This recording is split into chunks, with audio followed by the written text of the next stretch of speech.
talking with the experts.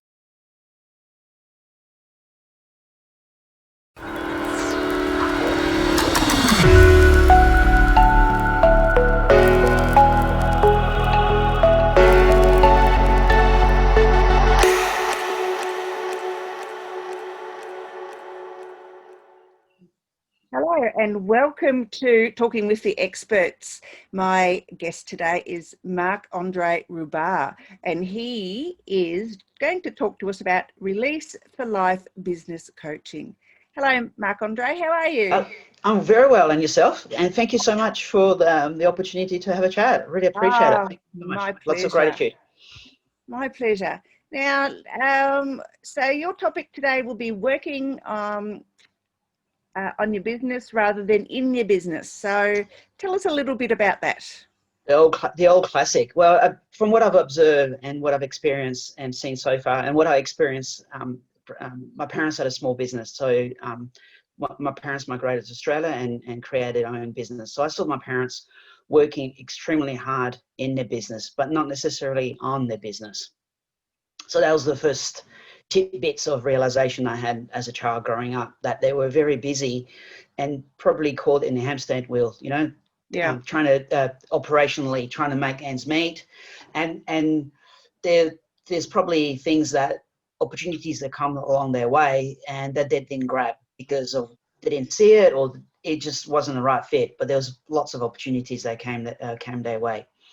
And I also seen that in business, in just the business that I've worked in. I've worked primarily in Fortune 500 companies, and a lot of the time you spend a lot of time just taking care of the day-to-day stuff, and you don't sit back and actually think about the big picture or how you can actually improve your business. That's the second piece of wisdom that I've got throughout my entire career. And so that I know that if you work on your business, I truly believe that's where the magic happens. And that's where you find those hidden gems and those golden nuggets of wisdom, opportunities, and infinite possibilities, made famous by Ray Kroc, when he went to McDonald's and looked at what was going on, and he just saw the potential and realized what that system restaurant could be, and where the McDonald's brothers didn't have that vision.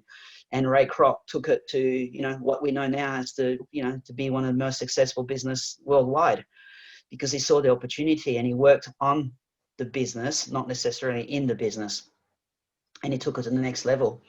So there's just a few examples, and I see that also in my clients and talking to my clients. When you ask them leading questions, suddenly they sit back and you see that, that light bulb moment of, oh yeah, I didn't think about that. And one of my clients, through the process of just engaging in conversation, she realized that she had a total different package at a totally different price point. She was actually doing the work. She was doing all the analysis and all of that, but she didn't package that and didn't offer that to her client, because the solution that she offered, she had to go through that process to come up with the solution and, in the business, but she didn't actually market that in itself as a standalone product. So the upsell or cross sell. And when she realized that, she goes, I'm selling myself short. I said, yep. Yes, it's often I guess a challenge to find those little hidden gems and little, golden nuggets to boost efficiencies and to save time in the business. So absolutely.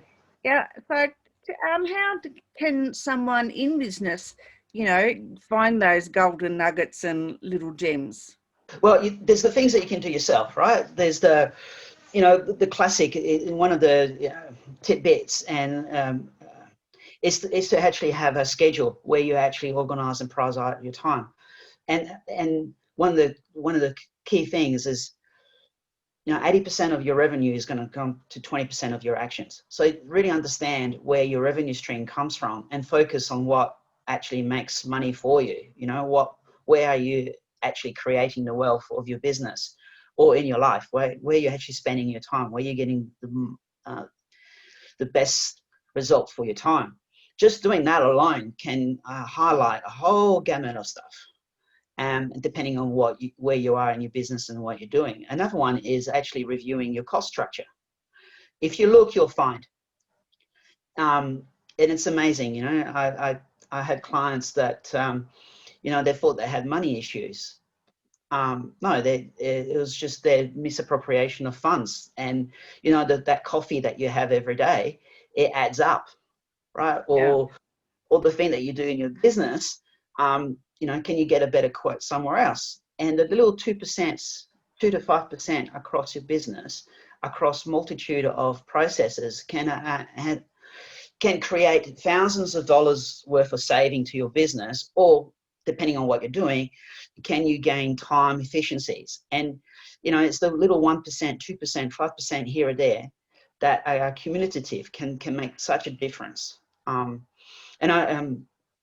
I was fortunate enough to be trained in lean manufacturing through my career. And, you know, in one of the companies I worked for, we ended up doubling production with a reduced floor space and the same amount of staff. And you can only do that by actually fine-tuning what you're currently doing. Yeah. So if someone's just starting their business, and, you know, obviously they wouldn't have these schedules and processes and things in place, so how do they structure themselves so that you know, they can find these things and start off on the right foot, as it were? Well, without, you know, I would get assistance, and if they can afford the help and assistance, is get a mentor, research, read, network, ask questions. That can save you so much time. For example, you know, from an accounting point of view, go and talk to an accountant, a bookkeeper, get those things in order. If you're marketing, relate to a marketer or a digital marketer, do some short courses, learn as much as you can, or outsource it if you can afford it, get a coach. There is a multitude of things that we can all do to improve. And sometimes it's also, as you know, and as we all know, sometimes it takes that external voice or external viewpoint to highlight what you might not be doing correctly, or set up your structure correctly. I see a lot of businesses who set up their business, but they don't have the end goal in mind. Are you building a legacy business? Are you going to franchise? What's your extra strategy? So one of the key things I start asking people is, what do you actually want for your business? Because start off with the end in mind and reverse engineer. So if you want to retire in 10 years, well, how much money do you need? What do you need to do? If you want to create a legacy business, what is that going to look like? If you're going to create a franchise, well, if you franchise, it's all about process and manuals. So as you start doing your business, make sure that everything is documented and structured. You know, your standard work process, how you actually take an order, how do you process it, whatever it is, that is documented, because that's what you actually buy when you buy a franchise. You buy a method, right? You know, to be whatever it is, right? Yeah. If it's a McDonald's franchise, it's how you're going to make the burger, right? How you're going to, and everything is already set out to you, and you just got to follow that process. So,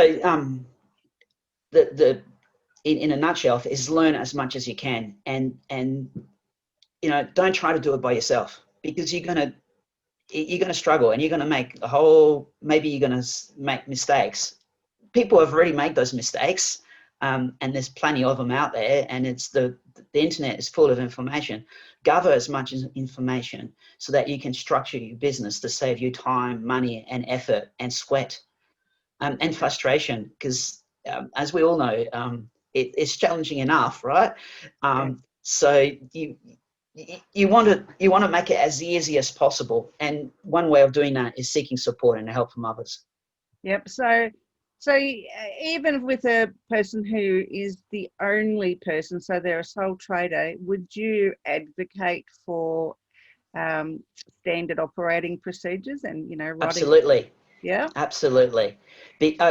I'm a really big one on standard work and documenting as much as you can of your actual process. And that's a very good way to actually go back and fine tune what you're actually doing and tweak You know, look, McDonald's is famous. It's not famous for making its burgers because they're not the best burgers in the world, right? But one of the things that has made it the business that it is because of standard operating procedures. You know, let's say that you're a small operator and you're at that time where you need to scale up or get somebody in the business. Now, if you hand them a document, a standard work procedures, if you hand them, this is how my business function and works, it makes so much easier for the person to go, oh, I understand it. Be a flow chart, be a written procedure document. They go, oh, this is how you do it, right? And it's easier. It becomes easier to train, share information, and also becomes a tool to how you can actually do it better, right? Because the other person can, oh, what about if we, instead of doing this, we did that? Oh, wow, I didn't think of that. That's going to save so much time or money. Yeah. So how can a small business take on the philosophy of lean manufacturing? It's really looking at what you're doing, and one of the key part is actually documenting what you do. Yep. That's the key thing, right? And understanding your process, and really then asking yourself, you know, why, how come, how can I do this better? And it's that constant reflection. And also, once you tweak something, is how's that actually impacting on my business, right? For example, you know, how do you take your business from $10,000 a month to $12,000 a month, right? You've got a $2,000 gap. That's what are you going to put in place to close that gap? And are you on target? Are you not on target? How can you then modify your behaviors? And one of the other key things within that is I see a lot of businesses waiting for the end of the month to measure their performance. Your performance should be measured ideally by the day, right? At worst case scenario, by the week. A lot of businesses wait at the end of the month to see their figures. Well, you've just wasted 3 weeks. Yeah. Right. Exactly. So there's 3 weeks of that you're now going to have to make up. Whereas let's say that you need to make $1,000 a day, right? And you only made 800. Well, tomorrow you need to make up that $200 difference. So what are you going to do? Are you going to send out an email to some of your customers? Are you going to ring up some of your customers and say, you know, I've got a special offer? There's a whole multitude of doing that. But if you wait at the end of the month, that's a lot of days that you miss opportunity to close that gap. Yeah. So that's one of the principles. You know, I used to manage myself and my team by the hour, by the day, by the month, and I can assure you it wasn't fun. Mm-hmm. But at the end of the day, you knew exactly what was going on and what you needed to actually do to fix the problem. So you're at the traffic light and you saw, you know, red, I'm in trouble. I need to do some things. Amber, you know, or I need to pay attention to it. Green is good to go, and green you don't touch because you don't need to look at it. It's not your focus. You're focused on the amber and the red, and those things really stick out. Yeah. In your business, right? So your focus is not only are you working on your business, but you're also taking care of the day-to-day operationally. You're really focus your attention on where your attention needs to be. Yeah.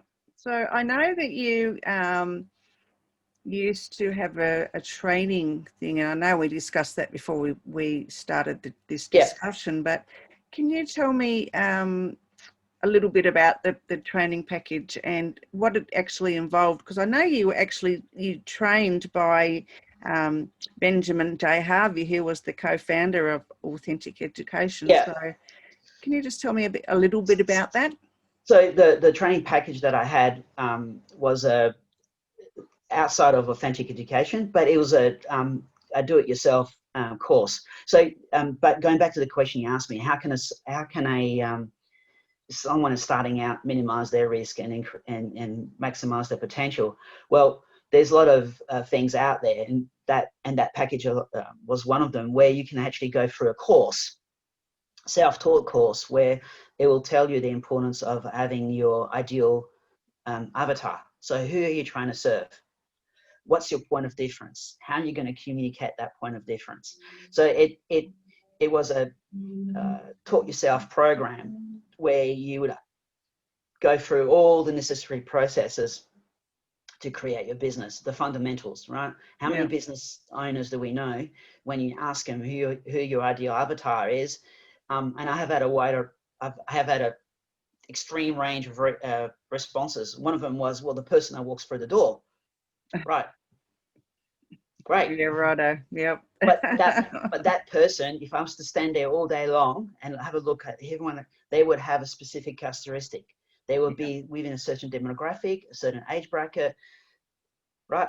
And they would be coming to you because you address and solve whatever problem they have. Yeah. The more you understand that, the more easy it becomes to attract that person through your door or through your business or through whatever it is that you're doing, this product or service.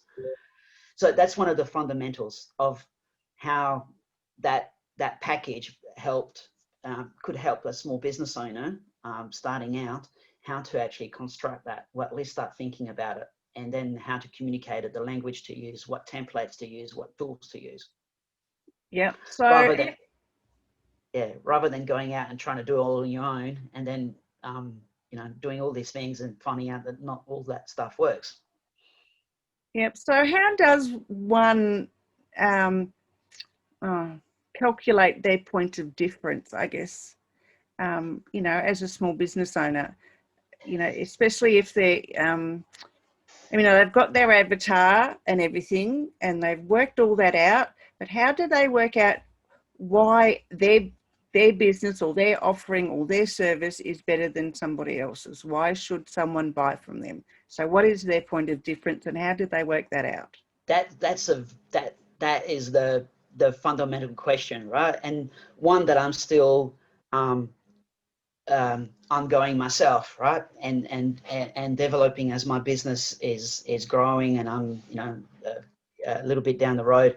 The key point is what value you add. And how you actually solve the problem that your customer has, right? And and then, for example, I used to do renovations for profit. Now, tradies were notorious for not rocking up on time, not giving quotes. Imagine the tradie that says, I'll finish the project on time, and if I don't, I will pay you money. Right? Yep. Now or the plumber that says, I guarantee to be on time or it's free. Yep. Right. Yep. So he's a plumber. He's like every other plumber, but that little one difference makes it unique. Yes. Okay. So right? they need to be unique. How many of us have waited for a service provider to rock up, right? Telstra, I'll be there between 8 and 12 o'clock. And they rock up at 11:30, right? Yeah. They're still within the time frame and they'll say, oh, by the way, it's going to take 2 hours to fix and I don't have all the tools. I have to come back tomorrow. I know. Isn't that so annoying? Right. Where's the point of difference in that? There's none, because they've got the market basically. So why do we accept to sit in a doctor's office for an hour and a half waiting for the doctor to serve us? Why do we accept that when we don't accept that level of poor customer service anywhere else? Right? Imagine if we all walked out and said, sorry, you're late. They would have to change their behavior, right? But imagine the doctor or the dentist or whatever says, yep, I'm on time. And he's on time, or he or she's on time. Yeah. Now, yeah, that's that makes sense. That's a huge point of difference. Yeah, it is. Yeah, okay, that makes a lot of sense. And I'm glad that you explained that, because it is a benefit to our listeners and our viewers, because they would be able to work that out now, because I don't think it's been explained as well as you've just explained it. So thank you for that.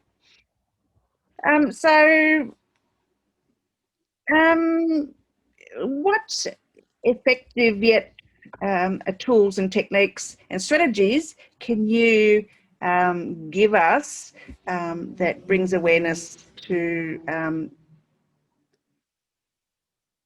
be a more effective business? The key one is you got to know your numbers, right? And I don't know how many times I've heard that, and I didn't understand that until I actually got in early on in my life. I got into a huge financial strife, but to understand your numbers, be in your business or in your personal life, how much money do you actually need to live and sustain the life that you, and where your money is going. So in your business, really understand your numbers and be on top of your numbers, so that you understand if your business is profitable, and if it's not profitable, what do you need to do to change that or turn that around. I've seen too many horror stories about businesses who think they're doing well and they're actually making money only to get stuck with cash flow issues and all sorts of other stuff. I even met business owners, unfortunately, that confuse revenue and profit. So your numbers, and also understanding your financial literacy around your numbers. That to me is just one of the fundamentals, not just in business, but in life. Yeah. So if someone's not mathematically, that they're a bit challenged with mathematics, would you suggest a bookkeeper or an accountant look after their finances? Yep, and I'll suggest that you invest some time in acquiring that skill, and that whatever limiting beliefs you have around money and all around that, I'm not good at maths, I'm not, whatever that is, try to deal with it, because you obviously, as your business grows, you want to outsource the stuff that you don't like, and who likes doing their numbers apart from accountants and bookkeepers? That seems to be their stuff. So all by means, but when the data comes out, you need to have a look at it and understand it, right? You need to understand your profit and loss. You need to understand your cash flow. You need to have a thorough understanding. It's fundamental. It's fundamental to why you are in business, why you created your business, and also why what your end goal is in life, right? We didn't create a business to not make money and not to give us the freedom, or for whatever that is for us, right? For ourselves or our children or our partners or our life. And the numbers end up telling a lot about how well you're doing. Yeah. So I know that you are on LinkedIn and Facebook a lot, and Yep. You also have a website. So can you tell people where they can find you? So they can find me at, we'll put the links in. They can find me at my website. It's my name. So It's Marc-Andre Roubaud, and you'll find me through that. On Facebook, it's Release for Life Business Coaching. Yep. And I post content to help business owners with some of the things that we talked about. I give tips and advice and content and value on what to look out for and what to do. Yep. Sometimes I post commentary about what's happening in the big wide world. This year is going to be, was really an interesting year and challenging year. And I think that next year is going to be just as nuts and crazy, right? So from a business point of view, there's a lot of things that we need to watch out for, within our business, but with the things happening in the wide world out there. So that's how they can find me. Yeah, great. Thank you for that. And so do you have any final tips or messages for our viewers? The day-to-day stuff is super important as we talk, because that's where, you need to focus, but allocate some time to work on your business. And in your schedule, in your weekly activities, allocate some times where you take a totally different view of your business, and look at it from, where can I do things better? What can I do? What can I tweak? Can my content be different? Can the words be more better? What words can I better use to create more content and connect with my ideal customers better? How can I serve my customer better? And one way is actually, picking up the phone and ringing up your customers and says, what can I do better? It's amazing what people will tell you. right? So there's just little things, and those little things end up being so important. I can't stress, and as I know the sun rises tomorrow, that 2 to 5% improvement across different aspects of your business will save you time, money, effort, and will mean more revenue and more happiness and better customer service, better impact, and better value to your customer, which in terms of makes your business better. And I challenge anyone to prove me wrong, right? I have yet to meet someone who can't do things better. No, if we can all improve, I'm sure, in every aspect of our business. It doesn't matter how long we've been in business, there's always something we can tweak to make better. And you know, the business that I've had the fortunity to work with, or the clients that I'm now serving, those that adopt a continuous improvement methodology, those that actually do what we've been discussing on the call, tend to have better results. Yeah. And I think that in itself proves that there's value in that. Terrific. Well, that's a great, they're great tips, really are. Yeah, I think I might adopt some of those myself, actually. And look, it applies, you know, as they say, coaches need coaches, right? I have mentors. I have people that do, I'm challenged as much as everybody else in terms of managing my own business. And there's a lot of things that I can do better. And I'm working on those with people that are within my network. And I think that's also very, very important. As we touched on early on, you know, what's the thing that a business owner that's starting out can do is network and just have conversation with people. It's amazing what you'll learn and what you will pick up. Yeah, exactly. All right, Marc-Andre, thank you so much for your time today. My pleasure. Yeah, thank you so much for the opportunity. Oh, you're more than welcome. I will put those links in the comments when I upload the video later on today. So, yep, have a great day, and we'll talk soon. Thank you so much. Thank you. Thanks.